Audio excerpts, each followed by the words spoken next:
በመስታወት ፊት ቆመ ለረጅም ጊዜ ልትለውጠው የፈለግከውን የራስህን ማንነት ያየህ እንደሆነ አስብ። አሁን ደግሞ በ7 ቀናት ውስጥ ያመለወጥ ሲጀምር በዓይነ ሕሊና ሳለው። ይህ ስለ ተአምራዊ ኪኒን ወይም ሰውነትን ስለሚያደክም ከባድ ሥልጠና አይደለም። ይልቁንም የሰውነትን ባዮሎጂያዊ ሚስጥሮች ስለመረዳት ነው።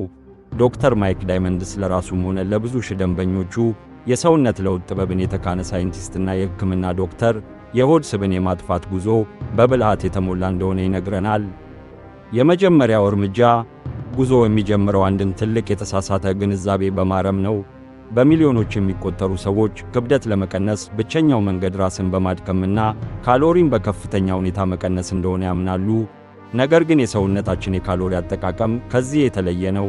የሰውነትህን ዕለታዊ የኃይል ፍጆታ እንደ ግራፍ ብታየው፣ የአካል ብቃት እንቅስቃሴ የሚይዘው በጣም ትንሽ ቦታን ነው። ትልቁን ድርሻ የሚይዙት ግን አብዛኛው ሰው የማይገነዘባቸው ነገሮች ናቸው።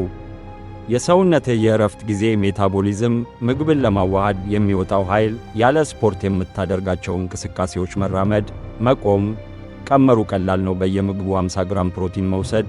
ፕሮቲን ስትመገብ ሰውነት ስብ ወይም ካርቦሃይድሬትን ለማዋሃድ ከሚጠቀመው ኃይል በ6 እጥፍ የበለጠ ይሠራል። ይህንን ለማቅለል የ2 እስከ 6 ሚያዝያ 10 ሕግን አስታውስ። ሁለተኛው የእግር ጉዞ የሆድ ስብን ለማጥፋት ምስጢራዊው መሳሪያ በጂም ውስጥ ሳይሆን በመንገድ ላይ የሚገኝ ነው። እሱም የእግር ጉዞ ነው። ከፍተኛ እንቅስቃሴ ያላቸው ስፖርቶች ጡንቻን ሊያደክሙ ይችላሉ። ነገር ግን መራመድ ለሜታቦሊዝም ፍጹም የሆነ ዘዴ ነው። የዕለታዊ እርምጃህን መጠን ከ10,000 ጀምረህ እስከ 15,000 በማድረስ ሰውነትህ የተከማቸ ስብን ብቻ እንዲያቃጥል ታደርገዋለህ። ሦስተኛው ምግብ የምትመገብበት ሰዓት ልክ እንደ ምግቡ አይነት ወሳኝ ነው። ኢንተርሚተንት ፋስቲንግ ሰውነትን ስኳር ከሚያቃጥልበት ሁኔታ ወደ ስብ ማቃጠል ሁኔታ ይለውጠዋል። ይህ ሂደት ክብደት ለመቀነስ ብቻ ሳይሆን ለጉበት ጤና እና ለአእምሮ ንቁነት ትልቅ ሚና አለው። ለማድረግም በመጀመሪያ በ12 ሰዓት የጾም ልዩነት ጀምር። ለምሳሌ ከጠዋቱ 2 ሰዓት እስከ ምሽቱ 2 ሰዓት መመገብ። በሂደት የመመገቢያ ሰዓቱን በማጥበብ ወደ 16 ሰዓት ጾም እና 8 ሰዓት የመመገቢያ መስኮት ተሸጋገር። አራተኛው እርምጃ እንቅልፍን አትናቁት።